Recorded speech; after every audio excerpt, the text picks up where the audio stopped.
Hello guys, तो आज मैं आप लोग के लिए बहुत अमेजिंग साइट लेके आया हूँ जिससे आप लोग अपनी परफॉर्मेंस को टेस्ट कर सकते हो कि आप लोग जो सीयूटी मान लेते हैं, आप लोग ने सीयूटी के बारे में सब कुछ पढ़ लिया है, ठीक है, पढ़ लिया है ना। हाँ ठीक है। अब आप लोगों को क्वेश्चंस लगाने हैं, आप लोगों ने क्वेश्चंस लगा भी लिए, लेकिन आप लोग अपनी परफॉर्मेंस टेस्ट नहीं कर पा रहे हो कि आप लोग को ये नहीं पता चल रहा है आप लोग कौन सी रैंक पे आप लोग स्टे कर रहे हो या फिर आप लोग के नंबर्स कितने आ रहे हैं, तो आप लोग वगैरह वगैरह उतनी चीज़ें नहीं हो पा रही। तो मैं बताऊंगा ना आप लोग कैसे अपने स्कोर कार्ड को टेस्ट कर सकते हो। और जल्दी से आप लोगों को पहले गूगल पे सर्च करना है, यहाँ पे जाना है, इस पे लिखेंगे CUET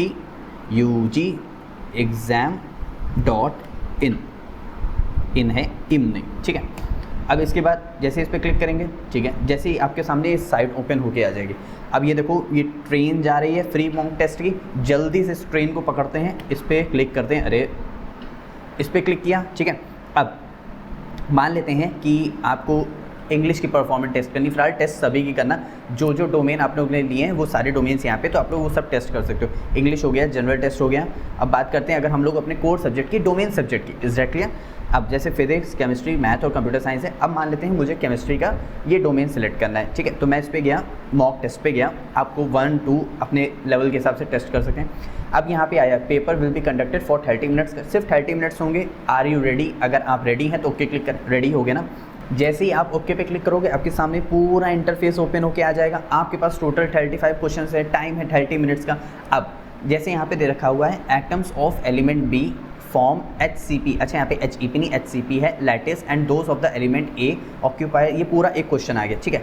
अब सिर्फ एक एग्जाम्पल की फॉर्म में लेते हैं, मान लेते हैं कि इसका आंसर जो है वो करेक्ट है बी, ठीक है। अब यहाँ पे क्या हुआ, देखो ब्लू टिक हो गया। ब्लू टिक का मतलब है कि मैंने इस क्वेश्चन को पढ़ लिया है, देख लिया है और आंसर क्या हुआ है, अभी अपनी तरफ से सेव एंड नेक्स्ट नहीं किया है, ना मार्क रिव्यू किया है। देखो अगर मैं सेव एंड नेक्स्ट कर देता हूँ, इसका मतलब क्या हो गया, वो आंसर अब मैं श्योर हूँ, अब मैं उस आंसर पे नहीं जाऊँगा, वो ग्रीन टिक हो गया मेरे लिए, ठीक है। अब ये दूसरा क्वेश्चन आया, अब यहाँ पे क्या है, दूसरा क्वेश्चन मतलब मैं क्वेश्चन को देख रहा हूँ, समझ रहा हूँ, मतलब ब्लू टिक है यहाँ पे, ठीक है।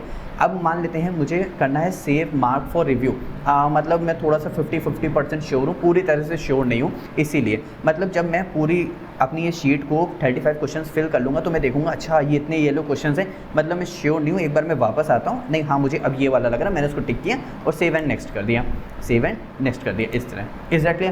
अब मान लो आप जैसे यहाँ पे हो और आप लोग ने 21 क्वेश्चंस पे आ गए, अरे अभी तो मैंने 4 से लेकर 20 क्वेश्चंस किए ही नहीं, इसका मतलब वो मैंने विजिट ही नहीं किया, मैंने वो क्वेश्चन ही नहीं ओपन किया, ठीक है, तो उसका मतलब ये वाइट हो जाएगा।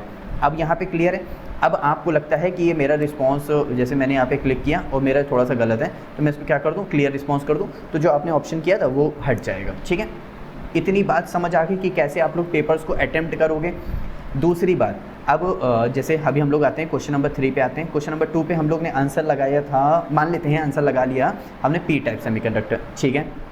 फिर हम लोग क्वेश्चन नंबर 3 पे आए, क्वेश्चन नंबर 3 पे विच इज़ मोर रिलायबल हम लोग ने मान लेते हैं लगा दिया ऑप्शन नंबर सी, ठीक है। फिर उसके बाद हम लोग क्वेश्चन नंबर 4 पे आए। क्वेश्चन नंबर 3 देखो अभी भी ब्लू है, क्यों, क्योंकि उसको हमने ना सेव एंड नेक्स्ट किया है ना ही सेव मार्क फॉर रिव्यू किया हुआ है, तो मैं सेव नेक्स्ट कर देता हूँ, मैं श्योर हूँ। यहाँ पे क्वेश्चन देखो अब मैंने एक भी ऑप्शन सेलेक्ट नहीं किया था, तो वो पहले मुझे दे रहा है, पहले आप ऑप्शन सेलेक्ट करिए फिर सेव एंड नेक्स्ट पे क्लिक करिए, तो आपको ये भी ऑप्शन देगा।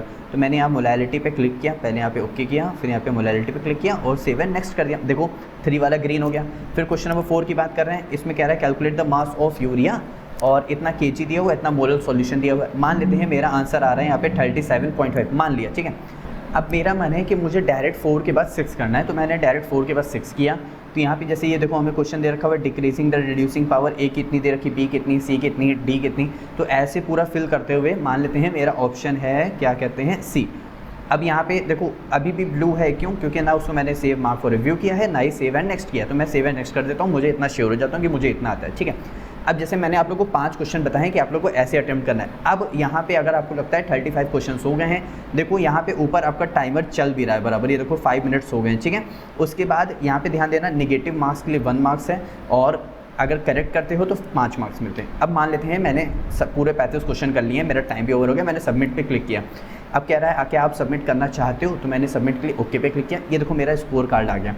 टोटल नंबर ऑफ क्वेश्चंस कितने थे 35, अटेम्प्ट कितने किए 5, करेक्ट कितने, सिर्फ 3 और रॉन्ग कितने हो गए 2। तो यानी मेरे पास आंसर कितना हो गया, मेरे पास आंसर मतलब टोटल मार्क्स मेरे पास कितने आ गए, 13 मार्क्स आ गए।